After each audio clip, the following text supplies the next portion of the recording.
Hey guys, welcome back to my channel. So today's video we're going to be doing a foundation wear test and mini review on the e.l.f. Flawless Finish Foundation and the 16-hour Camo Concealer. So I don't think this foundation is new. I think it has just been repackaged, but the concealer is definitely new.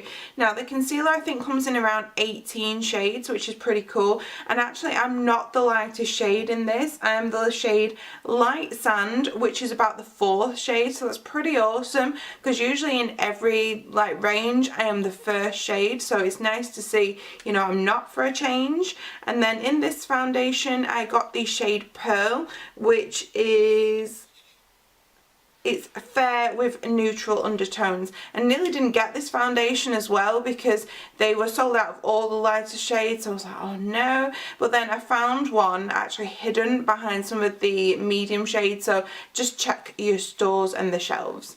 So the foundation was £7.50 and the concealer was £5. I don't think the foundation is new. I think it has just been repackaged because when I googled this foundation I saw videos of people from like 2014. So I think they've just repackaged it to go out with this concealer. So in the foundation I got the shade Pearl, which is fair with neutral undertones, which is exactly what I would pick. I did have the shade Snow, which was fair with pink undertones, but it was very pink, so I'm glad I got a neutral. So on the top of the packaging it does actually say oil-free satin finish, but on Superdrug's website it does say it's a natural matte finish, so quite interested to see what kind of finish it actually is. In the foundation I'm not sure how many shades there are because it seemed to vary when you went on like e.l.f.'s website and Superdrug's website, so yeah, not sure on that, but there are quite a few. So as with my foundation reviews, I always prime my face with the Smashbox Photo Finish Primer just because it does nothing drastic to my skin. I will be using the Beauty Blender on one side of my face and I'll be using this, it's the AOA Studio F4 foundation brush. This is so good, this brush, and it only costs $1. So let's put it on my face.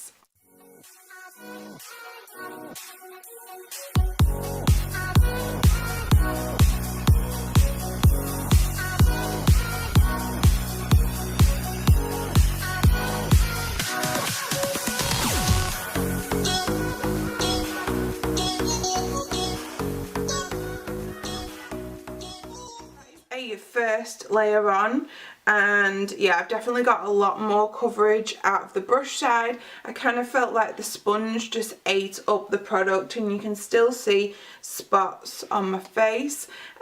Interestingly though, neither side has covered up the pinkness on my eyes, because yesterday I was using the Pinky Rose Bright Light palettes and I was using this bright pink shade Becky and it stained my eyelids and neither of them has covered it up, so it's definitely not a full coverage. I'd probably say it's a medium coverage foundation. I'm just gonna nip in now and see if I can layer it up and get a better coverage on this. Okay, so I've just put another layer on, and why it has layered up, okay, I don't think it's improved the coverage, just because I've got some pinkness on my nose and I can still see like my spots showing through, but my nose is kind of fine because I'm sure the concealer will cover that up. So this is the concealer and it's only £5, so I'm quite excited for this one.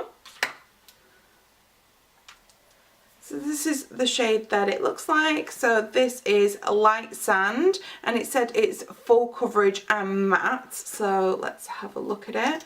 Has a massive doe foot applicator on, so yeah, let's put some on my eyes. I will be using the Beauty Blender just to buff it in, just because yeah, I just prefer that method for concealer.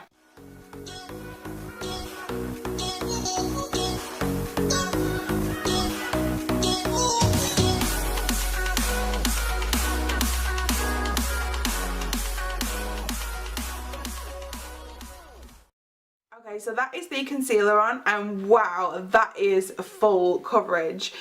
One thing I do have to say is when I put it on my face, it kind of looked a little bit deceiving because it looks lighter in the tube than when I actually applied it on my face, but now it's on my face, it's a fine colour, but there are lighter shades in this, so I can always, you know, pick a lighter shade or I can mix shades, so that is fine, I'm not bothered about that. So I did actually put a little bit on my eyelids as well, and it has covered up that pink, which is great. So now that the foundation has had time to settle on my skin, I would say it's like a natural matte finish. It's not like a satin that says on the bottle, and the concealer is definitely matte as well.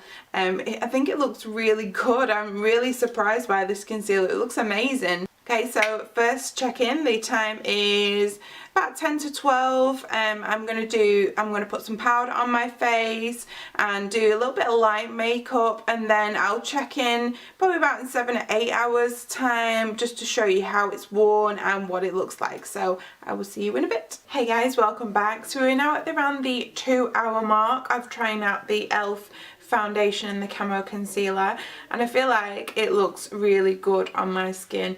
The concealer is really high coverage, which is great. The foundation has not emphasized like any texture I have on my skin. I feel like it looks really smooth and it's quite matte.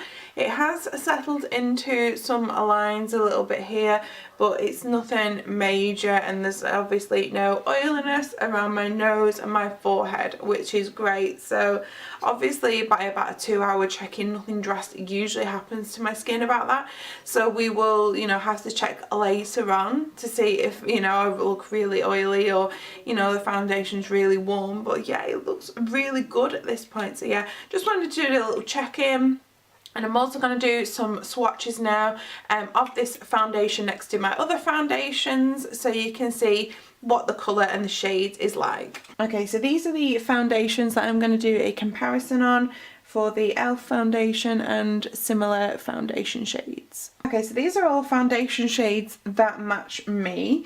So first of all is the ELF Flawless Finish foundation, and when it's dried down, some of these have oxidized, but this one has oxidized as well. So it looks a little bit more peachy here. It does say it's a neutral on the bottle, but it's definitely got some kind of peach undertone. This is the Revolution Conceal and Define in F1, and I have done some swatches on that in other videos, and we definitely know that one oxidizes. So this third shade here is the Huda foundation in Angel Food. When I applied this one to my wrist, it was really light, and then it has oxidized as well. A little bit peachy, but obviously not as much as this one. The next foundation is the NYX Can't Stop Won't Stop, and I am in the shade Fair, which I think is the third shade. Again, looks really pale when I put it on my arm, but really, you know, it's oxidized quite a bit. It's the last comparison is the Morphe Fluidity foundation. This is in the shade 1.4, and it's a warm shade. So this one is very yellow, so unless you're very warm, I'd probably go against this foundation, because look at how much it differs from all of these. So these are the concealers that I'm going to use to compare the ELF 16-hour camo concealer against. Okay, so this is the ELF concealer in Light Sand. As you can see, it's probably one of the darker of all these concealers. Next one is the L'Oreal Infallible More Than Concealer, and this is in the shade Porcelain. This is the lightest one. This is actually the lightest in this range, so it's super light. So if you have trouble finding concealers light enough, this might be one for you. Next concealer is the Conceal and Define concealer in the shade F1. There is a lighter one than this, but this one matches me a little bit better, but it does oxidize a tiny bit. Next one is the Morphe Fluidity Concealer. This is in the shade 1.25. I think this is probably my best match out of all of these. And the last one is the Tarte Shape Tape in the shade Fair Neutral. They all have really good coverage. It's just whichever one you think matches for colour. Hey guys, welcome back. So the time is now just after 8 o'clock, so I've been wearing this foundation for over 8 hours now. So I haven't actually looked at my face throughout the day, so let's have a look at it now and see how it's worn. Okay, so I am showing some oiliness around my nose and my chin and a little bit on my forehead. And I feel like it's worn off my jawline here because some of my birthmarks are showing through. Don't feel like it's worn off the rest of my face, but from this distance, like from like what I can see in the viewfinder, it does look pretty okay. So I think maybe this foundation will be suitable for someone who either has normal skin or maybe even dry skin, but maybe if you're oily or combination, it might not last as long as some of my other foundations do. The concealer still looks really good. It's only creased a little bit under my eyes, so not massively. It's like only like tiny bits as well, so probably, you know, you would expect that anyway. And it's, yeah, still really good coverage. It's kept my nose intact as well, which concealers never do. They usually like wear off a little bit. So yeah, really impressed by the concealer. The foundation is just, you know, average, I would say. There are better ones out there for the money, like the Revolution matte base foundation that I've just done a review on. I will link that in the description box for you to have a look at. So yeah, thumbs up for the concealer, like that for the foundation. So thanks for watching today. Check out my other videos and I will see you again shortly. Bye.